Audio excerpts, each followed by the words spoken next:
жерде азыр массалык маалымат каражат өкүлдөрү өтүп атышат. А где тут? Буга чейин айтып өткөндөй өткөн соң партияда кабыл алган чечимдер боюнча уюштурулат деп турат.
Биздин каналга жаңыдан кошулган көрүүчүлөр болсо дагы бир рет айта кетейин. Бүгүн Атамбаев баштаган КСДП партиясынын курултайы жабык эшик артында өтүүдө. Аны чагылдыруу үчүн келген журналисттер киргизилген жок, бирок ошол эле кезде Апрель телеканалынын кабарчылары кирип кеткендигин айта кетели. Бирок ал Апрель телеканалы экс-президент Алмазбек Атамбаевга таандык экендигин дагы белгилеп өтсөк туура болчудай.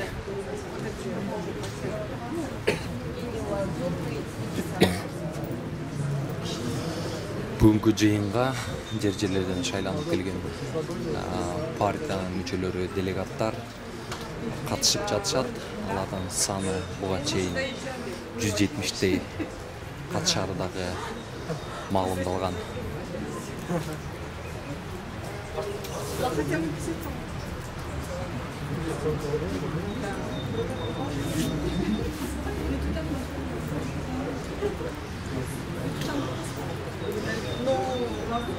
Азыр бүгүнкү курултайдын бүтөрүнө аз гана убакыттар. СДК партиялар азыр мынакей бүтөрүнө аз калды. Съезд абдан жакшы өтүп, мына бүтөрүнө аз калды. Азыр ушу келген коноктор, делегаттар биз эме кылдык эле, делегаттар бир эме анан бир жерде ушу столовойго бүткөндөн кийин пресс-конференциядан кийин ушул жерге келип ичине дамос тийип кеттиңиздер. Кетпеңиздер. Сиздерге чоң ыраазычылык, ушу переживать этип, жаангырда, күндүн суугуна карабай келип переживать эткениңиздерге чоң рахмат. Ден соолукта аман эсен болуңуздар. Мен буйрусам мына бүтүп калдык, азыр бүтүп калат. Журналисттерге өзүнчө азыр айтат болуш керек сиздер.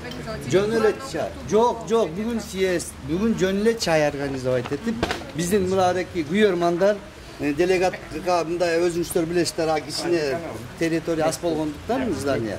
Ошондуктан биздин партиялар күйүп келди. Мероприятие в честь 7 апреля. Это уже руководство партии вам скажет. Каждый это руководство партии потом скажет. Кто? Я с вами отдельно познакомлюсь, хорошо?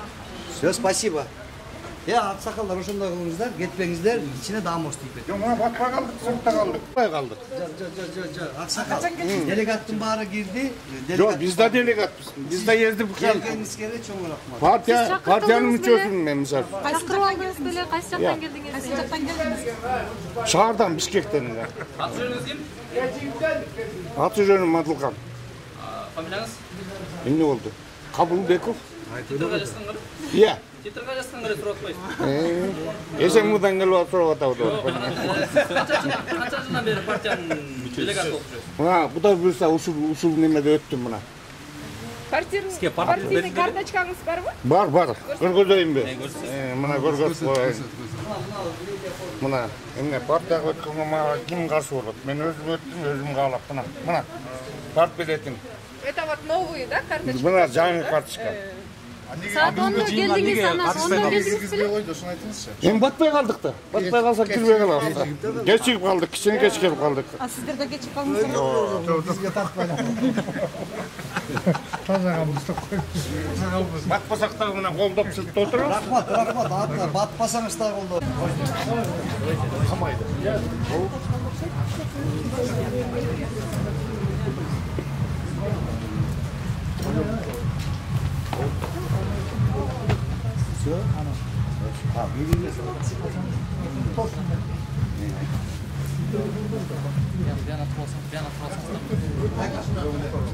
Бияка өтүп алсаңыздар кичине. Жок, биз деле жибейбиз мындай. Баш келет да бул жол бошотобуз.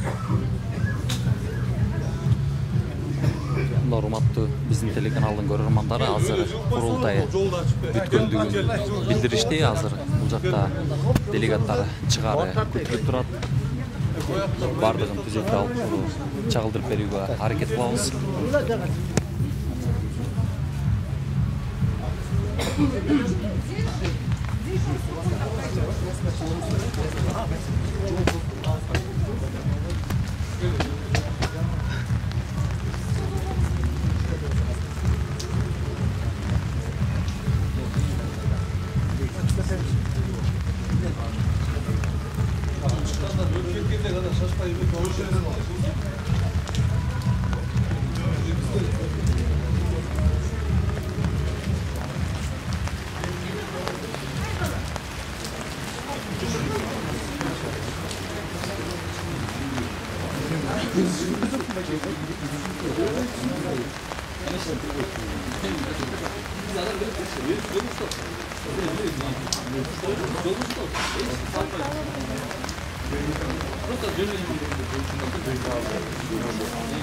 Yok, ben gelip yol boşta oluyor. Şöyle takar. Şurada.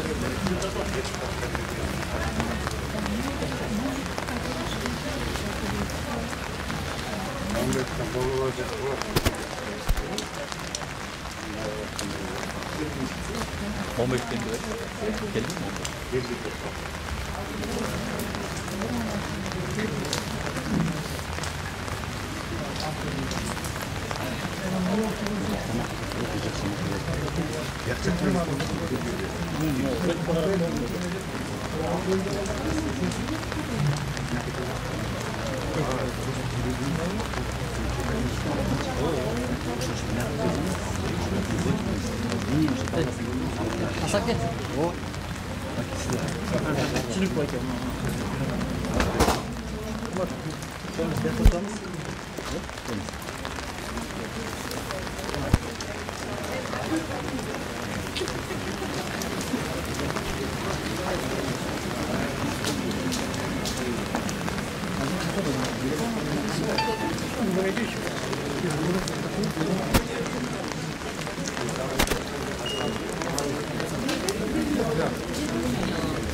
Соңуз мерекеге мындай түзөтүлдү элек.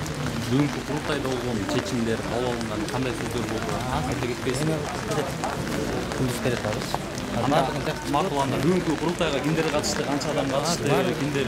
Күндүз баарын айтат, баардыгына көрүп атсыңар, депутаттар баары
Добрый день еще. Вообще, я думал, вы уже, конечно, разошлись с утра. Ждали, что ли? Мы завершили 18-й съезд нашей партии. Съезд прошел успешно. Несмотря на все трибуны, у нас 180 делегатов приняли участие. Хотя, к сожалению, даже избранных делегатов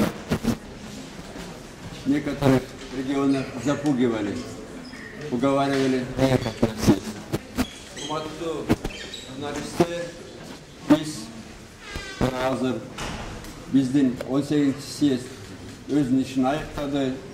Kudayga şükür tatınaka öttü. 180 delegat çağlangan, anısının 170'i gelip verdi. Biri qaytып кетишim керек, şu şağlangan delegatları da ürkütü, korkutu bolgonda jejerlerge barıp ağladı. Negizgi seçimler kabul alındı, rezolütsiyalar değişti. Güç organlarına kayrılıp kabul aldık. Andan tışkarı eski Murunku Politsovet'in hukukun toktatıp жаңы Politsovet'i şağladık. Суроолорго өтө бербейли да. Алгач эле азаттыкка жазган. Көчөккө кабыл алынган экс-президенттин ишмердүүлүгү жөнүндө мыйзамга кандай комментарий беретиңиз? Ишмердүүлүгүнө бир чектөө киргизген жоболор бар турат ичинде. Эми ал чектөөлөр мыйзамсыз, конституцияга каршы келет. Эми бул сизге карата кылмыш ишин козгоого аракеттеп балайсызбы же кандай? Эми мындай да мага мына берки фальшивый социал-демократтардан өзүңөр сураган турбайсыңарбы, негизги максат деп. Негизги максат Атамбаевди каматуу деп, ал партиянын аркасында билесиңер. Ошол эле Асылбек, Сооронбай, Жээнбековдор бар, тийиштүү кландар бар. Мен айтар элем мынтип, мен Кудайдан башка эч нерседен коркпойм да. Эгерде мага кылмыш иш козгойм деп атса, мына азырга чейин ондогон адамдар камалып жатса дагы кандайдыр бир мага көрсөтмө ала албай атат. Алса дагы мага бир кылмыш иш козгош үчүн мен ал үчүн бир кылмыш жарашым керек да. Мен Кудай алдында, эл алдында тазамын. Мен акмын. Коррупция менен көрүшөм деп кыйкырып аткан азыр чындыгында коррупция менен көрүшпөй эле саткындар, сатпагандар менен көрүшүп атат да. Анан мен мынтип айтар элем, мына убагында бир акыныбыз 2 сапыр жазган. Саткандардын арасында болбой, атылгандардын арасында болду. Мына биз саткандардын арасына кошулбайбыз, аны өрөтчө атсын бизди, атылгандардын арасында болобуз. Буга чейин сиз ушул жарандык коомду бийликте турганда баягы сындап келгенсиз, анан азыр жарандык коом, айрым жарандык коомдун өкүлдөрү менен ошол жакшы болуптур, мисалы Азиз Турдук болчу. Анан сиз дагы ушундай биригүү жөнүндө кеп болуп атат, анан Мадумаров сыяктуу бийликтеги күчтөр менен биригесизби, саясий күчтөр менен? Эми биз менен биригебиз деген ар бир адамга сүйүнөбүз. Өзгөчө мына жарандык коомду айтып калдың, албетте мен алардын жазган сөздөрүн огуп алып разы болуп атам. Ошол эле Азиза Абдрасуловага рахмат айтар элем. Менден бир билгестик, менден бир күнөө кетсе кечирип койсун. Албетте ошондой адамдар барган сайын, күн сайын көбөйүп атат. мен барына разы. Демек ошол Биздин партия разы. мурда сындап келген. Башкаларга да суроо бердиресиң мени. Я вам керек. Сарымбы.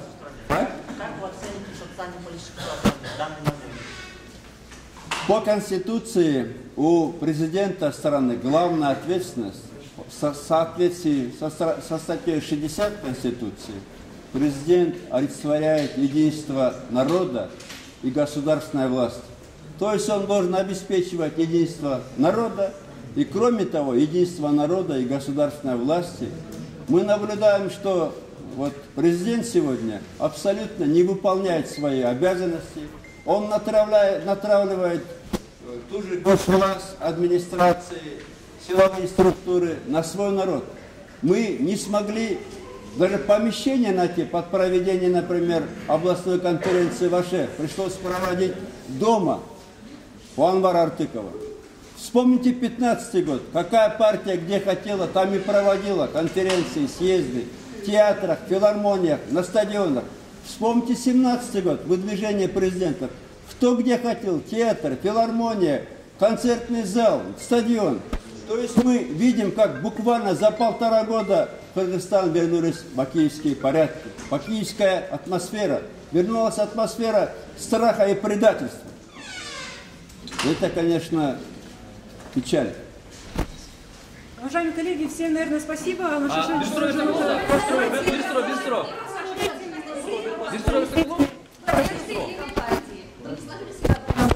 Ну, вы знаете, меня буквально год назад избрали, и я готов.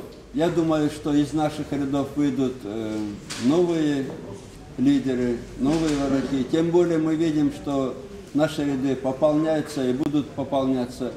Я всегда говорил о том, что, я в этой жизни всего добился.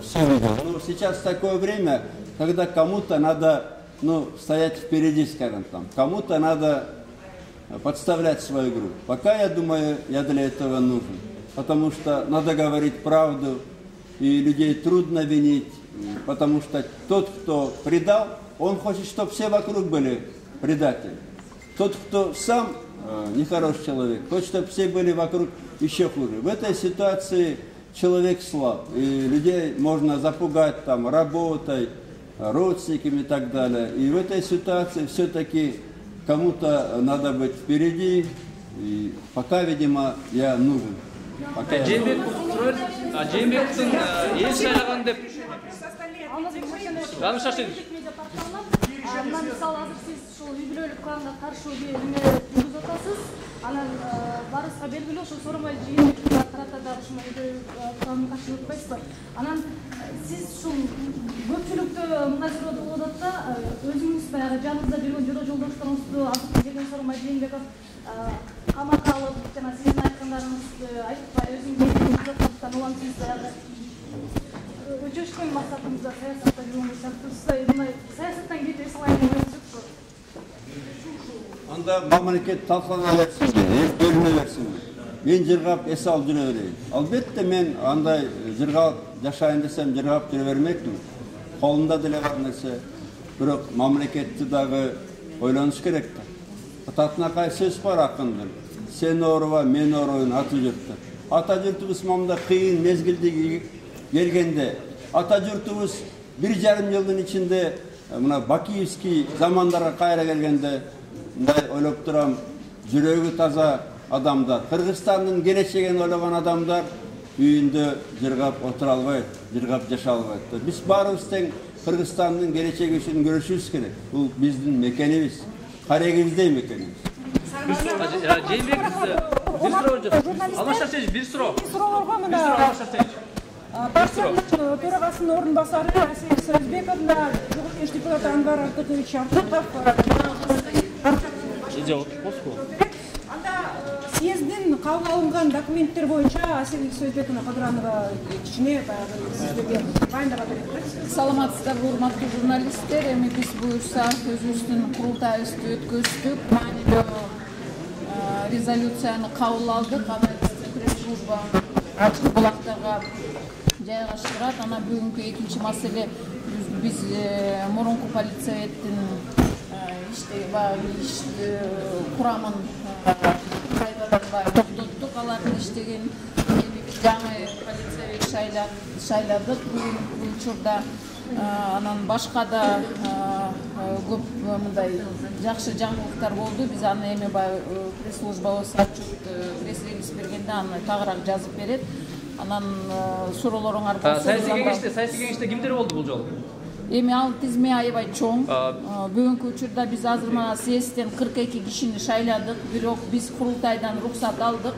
55ке чейин бизге уруксат бериңиз, дагы 13 кишини içine girgizken бийликтеги жана депутаттардан ким бар? Съезд рухсат берди. Биз ошо буйрсак полицейдин курамы 55 киши болот.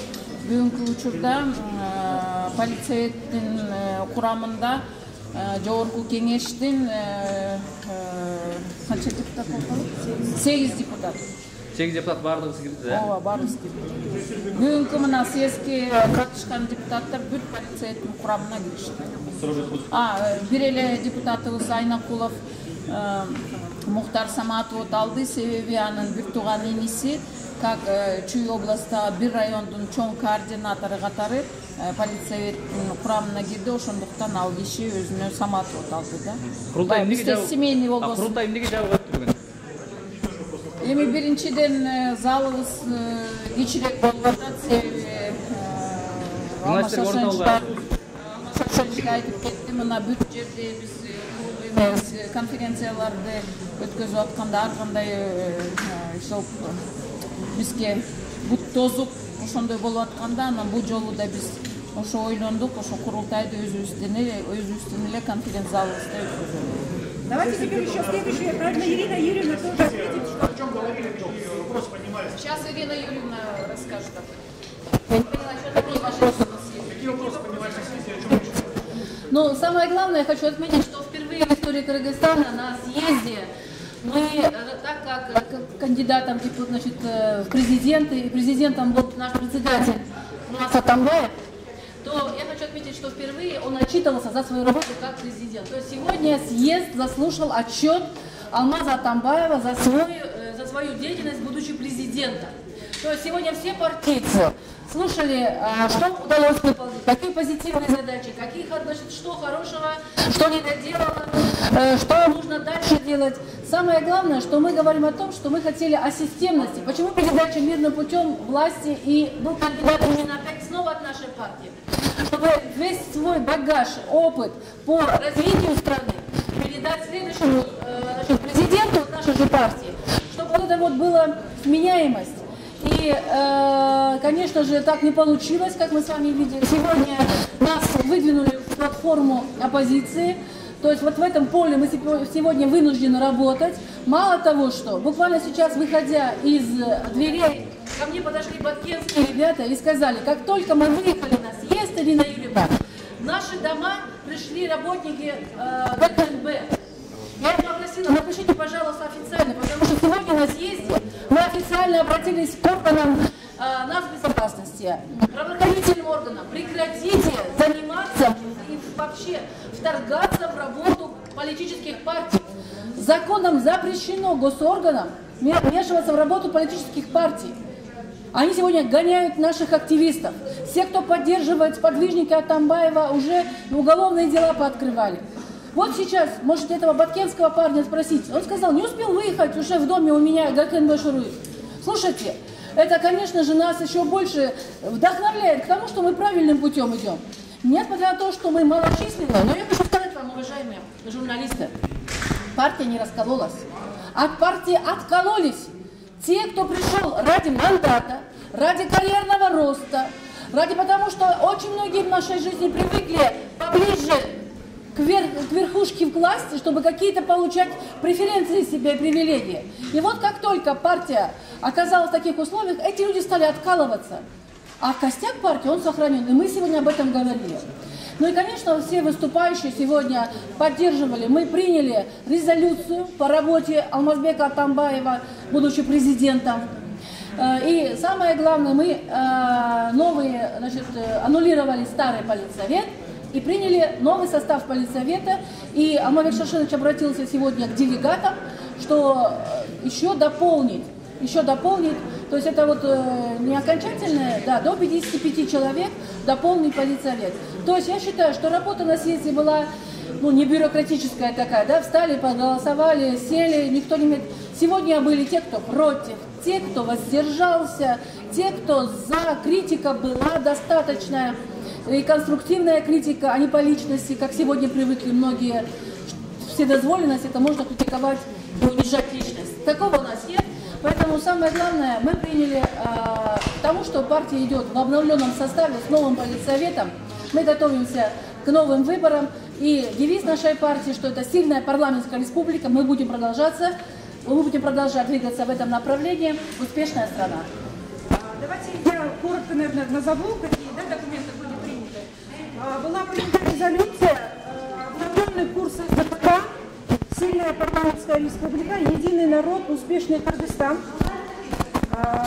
Была также принята резолюция, это была уже повестки дня, этого вопроса не было, но участники съезда предложили такое, чтобы принять резолюцию, дать оценку деятельности Атамбаева в период президентства и политическую оценку. И съезд дал удовлетворительную, то есть признал успешный период президентства Алмазбека Атамбаева. Также было официально принято обращение к сотрудникам правоохранительных органов и национальной безопасности. Также было принято решение о досрочном прекращении полномочий действующего политсовета. Были избраны новые члены политсовета. Ирина об этом сказала, если уверена, что 42 человека на сегодня являются решением съезда членами политсовета. Мы позже вам раздадим их фамилии, кто вошел, но съезд также делегировал полномочия политсовету в дальнейшем также принимать решения по доизбранию политсовета на вакантный пост. В общем, у нас количество членов политсовета в количестве 55 человек. Вот, на сегодня избрано 42. Также принято решение, что при политсовете будет действовать постоянный комитет. Это будет оперативный рабочий орган, который будет собираться, оперативно решать какие-то вот такие рабочие моменты. Также вопрос, да, всех интересует, какие депутаты Джугуркенеша сегодня приняли в работе съезда. Это Татьяна Васильевна, Карамышевина Ирина Юрьевна, Мадынинов Мурат Алганиевич, Артыков Анвар Артыкович, Урусова Карамат Бабашевна, Санатулина Альфия, Мамбеков Сергей, Айдакулов Мухтар. Также были депутаты Бишкекского Джугуркенеша и ряда других мест. Была определена квота в количестве 180 делегатов, которые были делегаты местных конференциях. Прибыли 170 человек. Форум был, съезд состоялся. Если еще есть вопросы?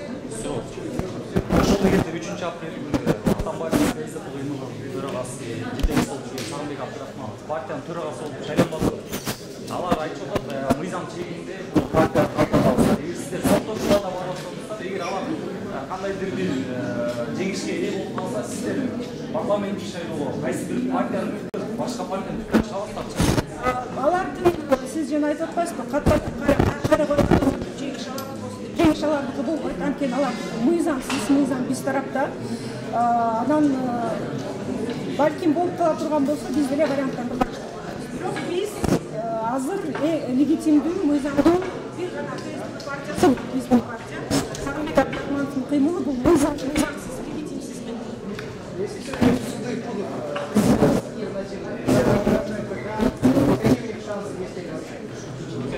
Никаких шансов нет, потому что юридически они нарушают все нормы закона, они нарушают все, скажем, моральные нормы.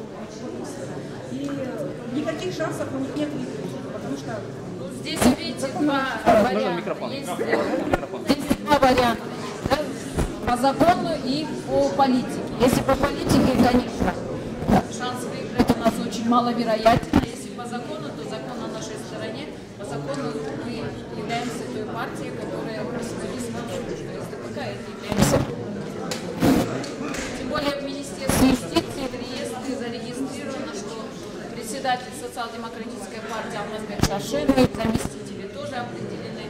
Поэтому вот, как я выше уже сказала, два пути по закону и по политике.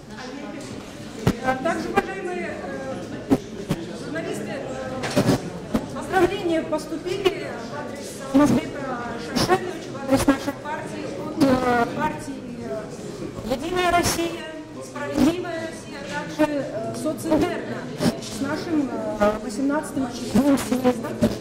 Все поздравления будут зачитаны на съезде. Также всех приглашаем завтра в 12:30 сюда на форум. У нас будет традиционное поминальное мероприятие, посвященное к 7 апреля. Всех ждем, ожидается выступление также общественных деятелей и экс-президента Алмазбека Шашеновича. Всем спасибо. Спасибо. Спасибо. Всех приглашаем.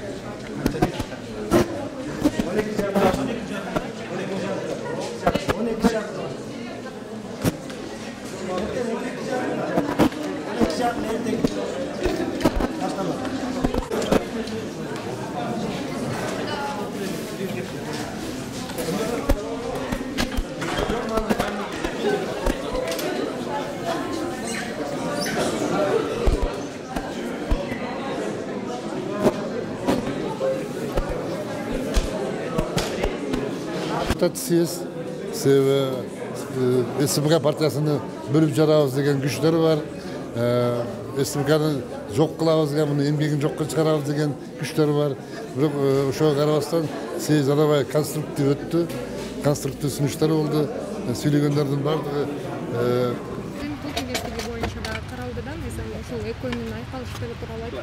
Қайта берсеңіз, ұрыныстықтар. Бүгінгі съезде Алмазбек Атамбаевтың мұрдағы президенттік ишмердүүлүгүнө баа берүү тууралуу маселе каралды да. Ошол эле учурда парламентте экс-президенттердин кол тийбестигин алып салуу боюнча кечээ каралганда, ушул аракеттердин баягы эки тараптуу чабышуудай көрүнүп атабы сизге? Ушул жөнүндө пикириңизди айтсаңыз. Мындай, биринчиден жогорку кеңештеги мыйзам долбоору каралган күнү мен таластагы иш-чарада болчу. Муну апрель революциясынын 9 жылдык өткөн ошол иш-чарага чыккам. Мен ордуна кошуналарым добуш берип коюптур. Бул бир. Экинчи добушуңуз эмес. Сиз өзүңүз болсоңуз ошол добушту берет. Мен бербейт болчумун. Эмнеге кошуналар? Берип койсо болобу ошо? Эми ким берип койгон, кандай кылып берип койгон, алардын өздөрүнөн сураш керек. Мен эми факт то, что бардыгы билет. Мен ал күнү Таластагы иш сапарында болгон апрель революциясынын 9 жылдык мааракесине катышканмын, өзүм менен уюштургам. А экинчиден бүгүнкү бул жердеги курултайда Алмазбек Шашенов өзүнүн 6 жылдык башкаруусундагы иш аракеттерге өзү баа берди. Өзү баа берди, анан курултай баа берди. Ал киши айтты, мен ошо башкаруу мөөнөтүмдө бир топ чоң катачылыктарды кетирип, мен мойнума алам деди. Мен мойнума алам деди. Ошо жанымдагылар, ошол менин тегерегимде жүргөндөр мени туура эмес маалымат бериптир деп көп нерселерди айтты. Менин дагы негизги максатым ошол курултайга катышуунун, чакырылгандын негизги максаты бул ошо Алмазбек Шашеновичке көпчүлүктүн көзгө баса айтайын дегем. Сиздин жан сакчыларыңыздын бардыгы жан бакчы болуп чыкты, жардамчыларыңыздын бардыгы жалганчы болуп чыкты. Буга сиз өзүңүз күнөөлүүсүз. Бүгүнкү саясий кырдаалдын ушундай туңгуйкага кептиришине сиздин дагы эң чоң күнөө сиз өзүңүздө. Анткени сиз тегереңиздерге ишенгенсиз, жан жолчуга ишенгенсиз, алардын баардыгы мына ушундай күнгө алып келди. Эми сиз танда деген кишини биз тандадык, шайла деген кишини шайладык. Анан эми сиз бүгүн жайла десеңиз биз жайла албайсыз да. Бул туура эмес болуп калат, эч кандай логика туура келбейт. Анда айттым, ошол ачуучундуктун баарын айттым. Керек болсо ошол 7 апрель жөнүндө сөзүнө дагы каяш айретинде айттым. Эгерде сиз ошол 7 апрелде шейит кеттерди болсок, ошо майрамын алып бердиңиз, бирок макамын берген жоксуз. Сиз ошол 7 апрелде кайтыш болгон балдарга Манас орденин берсеңиз туура болмок. А сиз болсо кеңешчилериңиз Икрам менен Фарид көрүп койсуз. Бул баатырдык эмес, бул капырлык болуп калат. Муну дагы көзгө баса айттым. Анткени ошо 7 апрелдин барк болбой, бүгүнкү бийликтин нарк болбойт дедим. Бүгүнкү күндө саясатта саткынчылык менен кошоматчылык, саткынчылык салтка кошоматчылык нарк кайлап калды. Бакиевди саткандар сизге киришти, сизди саткандар азыркы Ажооско киришти, эртең алар башкага киришет. Ушундай нерсени сиз сындыра албай койдуңуз 6 жылдык башкарууңуздун алдында. Бизде Кокон хандыгынан бери кошоматчылык өкүм сүрүп келатат. Сиз ошо кошоматчыларыңыз менен бийликти башкардыңыз. Ошо саткынчылар менен бийликти башкардыңыз. Анан бүгүн кандай кабыл алдың? Кечирим. Эми башы ийке отурду, мына курултайдагылардын бардыгы эле укту. Эми мойнуна албас каргаш жок да. Бирок ал киши менден мурун сүйлөп эле көп нерселерди мойнуна алды. Сиз негизи бүгүнкү курултайга чакырылдыңыз беле? Чакырылгам. Буга чейин сиз чакырылган эмесмин деп айтпадыңыз беле? Кечээ 5-каналга. Мен сага айттым беле? Жок, 5-каналга жалбырактууга. Жок, мен кечээ алдым. Мен кечээ 5-каналга эртең менен саат 10-да бардым. 10-дан 11-ге чейин бардым. Саат чакырууну мен 12-де алдым. А сен менин качан алганым териштирбей эле кой. Мен кечээ түштөн кийин алдым чакырууну. Турат кабинетинде сакталып турат. Кечеги силер 5-деги 5 жок, ал эртең саат 10-да тартылган, кечинде саат 9-дан 20 мүнөткө эфирге берилди. Сиздин айткандар болдубу сизден башка дагы? Жок, сиз Атамбаевка. Атамбаевка сын айткандар болду. Ошол Кочкордон келген депутат делегаттар деле, башка жактан келген делегаттар деле Атамбаевдин ошол башкаруу мөөнөтүндөгү кетирген кемчиликтерин баарын ал өзү деле айтты. Бирок башкалар дагы башка жактарын айтты. Негизинен ал кишиге ушунчалык эле оор болду. Чындык деген ачуу болот да. Мен ушу болгон чындыктын баардыгын айтканга аракет кылдым. Ушу көп эле убакыт алдым. Бирок кычыбым канды да. Айттым, эме сиз өзүңүз талапкерди тандаган сиз болдуңуз. Талапкер ал болсо саяпкер сиз болдуңуз. Бизди чуркагыла дедиңиз, чуркадык, шайла дедиңиз, шайладык, эми бүгүн жайла десеңиз, бул уят. Биз андайга барбаш керек. Эми сиз адашсаңыз дагы мамлекет азыр жолунан адашпаш керек. Биз ага жол бербешибиз керек. Күнөөлөрдүн баардыгын алды, кечирим сурады, ошо жанындагылардын баардыгы ошо туура эмес маалымат берип, ушу башкарууда көп каталарды кетирген экен деп аябай эле айтты. Анан бирок азыркы бүгүнкү бийликке дагы өзүнүн нааразычылыктарын айтты. Көп нерселерди ачыктагандай болду. Көп нерселерди ачыктагандай болду. Бирок биз деле ачыктагандай болдук. Ал киши бүгүнкү саясатты агы мындай каршы ойлорун айтса, биз деле өзүбүздүн каршы ойлорубузду айтты. Агай, мен сиздин баягы мурунку интервьюларыңыздын сөзүнөн улам айттым да. Сиздин позицияңыз кандай болуп атат эми? Кийинки парламент шайлоо кайсы эми барасыз? Атамбаевский аны Кудайдан сураш керек. Кийинки кандай чечти? Кечээ айткансыз, мен бүгүнкү жыйындан чечем ал позициямды деп. Айтсаңыз кандай? Таксырууга так жок. Жок, мен таксырга так жок берем. Кийинки парламенттик шайлоо жөнүндө президенттин жарлыгы чыгат. Ошол жарлыктан кийин мен айтам, мен ушул мөөнөтүмдү аяктап бүттүм. Жаманбы жакшы болду. Анан кийинки парламенттик шайлоого чейин айыл убакыт бар. Анан кайсы партия кандай болуп барат, ага айыл эртелик кылат. Мүмкүн ал партиялар кеңешке мүчө болдуңузбу? Менин мурунку саясий курултайда саясий кеңештен чыгарып койушкан. Бүгүнкүгө киргизип коюштур. Сиз өзүңүз ал боюнча позицияңызды билдирген жоксузбу? Эмнеге билдирсин? Койду, давай дедиңизби дейм да. Кандай билдирип койсо давай дейм. Макул болдум. Мен макул болдум. Эгер менин буну курултайдын делегаттары киргизип атса, сунуш берип атса, анан кийин мен ошолчо делегаттын баардыгын үмүттүн актабай, жок мен мүчө болбойм деп коюш мага туура келди. Мен так саясий кеңештин мүчөсү болбосом да мен партиянын мүчөсүмүн да. Мен буга чейин саясий кеңештин мүчөсү болуп келгем. Бийлик тараптан кысым болобу? Бийлик тараптан кысым болобу, башка жактан кысым болобу, мен эч кимден коркпойм, бир Кудайдан корком. Ошо кысым кыла турган адамдар менден корксун, чындыктан корксун, Кудайдан корксун. Рыскелди мырза, ошого эле кошумча суроо да. Айтып атпайбы азыр Атамбаевдин жанында жүргөндөргө кысым башталды деп жана сиз өзүңүз жеке кысымды сезип атасызбы? Менби? Эми силер кызыктайсыңар, журналисттер сезип атасызбы депчи. Эми мени жогорку соттун төрайымы менин үстүмөн УКМКга арыз жазып атса, бул кысымбы, кысым эмеспи? Жанар не деп айтты? Кысым деди. Мен коштулам. Жанар Акаевдин айтканы ошо. Значит, кысым болуп атканын силер көрүп турасыңар да, кайта менден сурап атасыңар да. Кысым бар. Куугунтук да бар. Мен мындайлардын полицейский чогулардын Далайын Акаевдин оонда, Бакиевдин оонда көрүп келгем. Көрүп туратам. Мен эти бар калбайм эч. Ошондо сиздин сөзүңүзгө түшүнсөк, буга чейин КСДП Атамбаевдин айтканын шайлап, Атамбаевдин айтканын кылып келди эле. Ким? КСДП партия. Сиз айттыңыз, Атамбаев айтты, биз шайладык. Мен айттым, сага айттым да. Азыр бул жерде интервьюда айттыңыз. Эмне деп айттым? Анан айтып берчи. Сиз айттыңыз. Эмне деп айттым? Алмазбек Шарсенов биз сизге айтты. Буга чейин сиз айтканды шайладык, түртүк эми жайлы десеңиз жайлабайбыз дедиңиз. Сен бир мындай сүйлөмдүн ортосунан элечи жүрүп алып туруп анан кайта эме болбады. мен жалпы Атамбаевдин 6 жылдык шайлоо президенттик башкаруусундагы кетирген кемчиликтерин баса айттым. Ошонун ичиндеги акыркы саясий кадамы ал өзүнө мураскерлик тандоосун айттым. Сиз танда дедиңиз, биз тандадык, шайла дедиңиз, шайладык. Бүгүн сиз жайла десеңиз, биз жайлай албайбыз. Анан кийин мен резолюцияга каршы чыктым. Анткени мен көпчүлүк коалициянын мүчөсүмүн. Өкмөттүн үстүндө көзөмөлдөп турган органдын биринде тургандан мен өзүм оппозицияга чыга албайм да.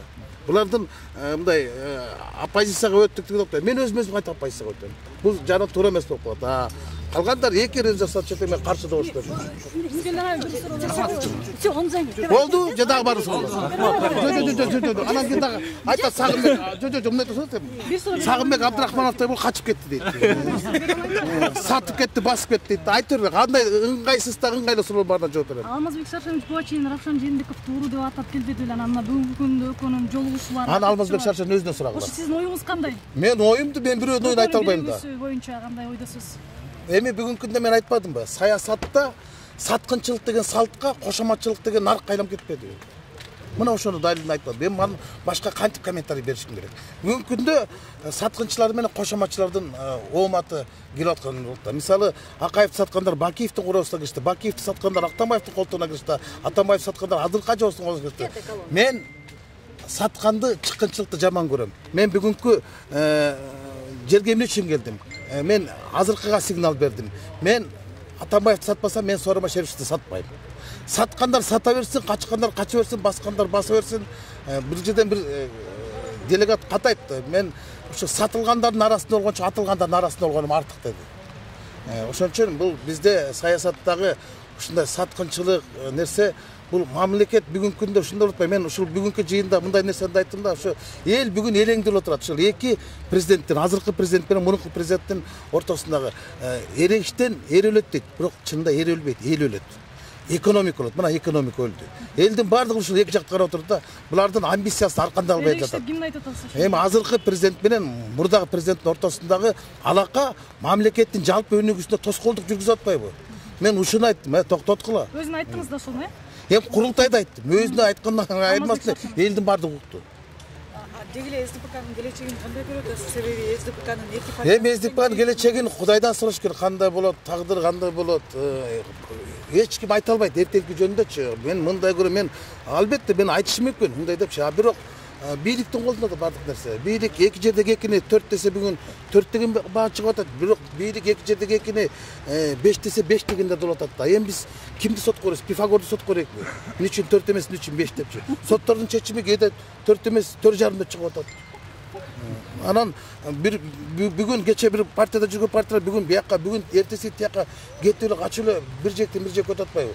Мамлекеттин баардыгына өнүгүшүнө тоскоолдук жараткан ушул саясаттагы интригалар, сасык оюндардын баардыгы өнүгүүнү токтотуп атпайбы?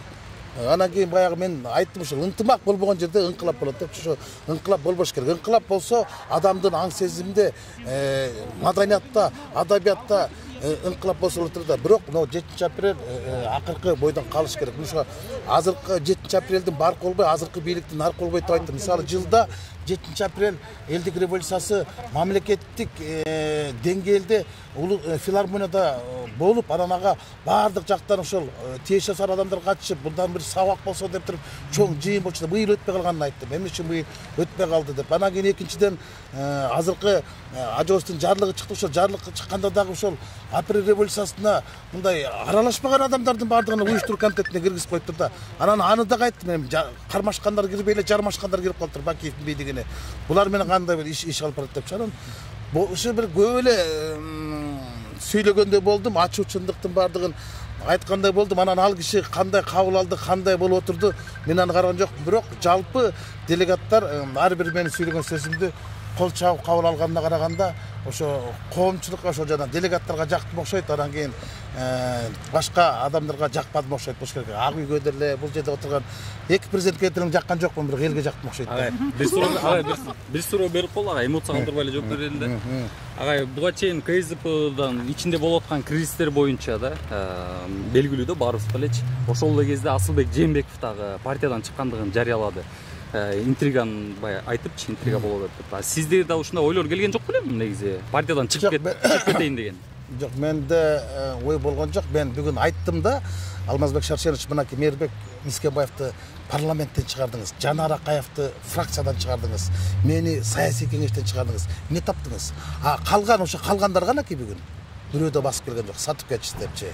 Анан эми бул партиянын ичинде чын айтыш керек, акыркы саясий кеңешке мени чыгарып койгондор жакшы болуптур. Жанар кез-кезде айтып калат Акаев, Рыскелдик экөөбүз чыгарып койгон жакшы болуптур. Азыр 20 экөөбүз жанагы бир беттин көпсөң бир беттин калат дегендей болуптурчу. Бирок ошо саясий кеңештен мүчөсүнөн чыгаргандагы бул чоң саясат болгон.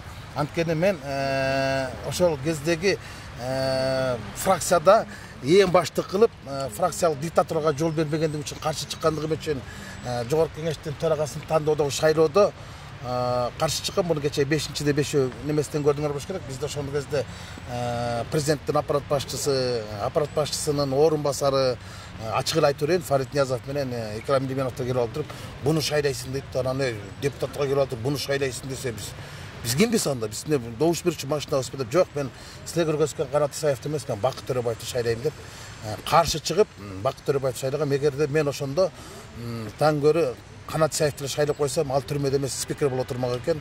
51 эмес 52 добуш алмак экен, тиги 50 добуш алганда саясий кырдаал таптакыр башка нукта болмок экен да. Мени ошо саясий кеңештен чыгарып койгон негизги себептердин бири менин ошо саясий көз карашым, багытым ошондой болгон. Ошол саясий кеңештен чыгаргандан кийин сиз ошол кезде өкүнгөн жок белеңиз? Аттең тилен айткан эле кыла берсем болмок. Мен эми өкүнгөнүмдүн баардыгын бүгүн өкүнгөнүм дагы өкүргөнүм да бүгүн айттым. Өтүнгөнүмдү айттым. Мен айттым сизге канча жолу кирип айтканда да сиз укчу эмессиз.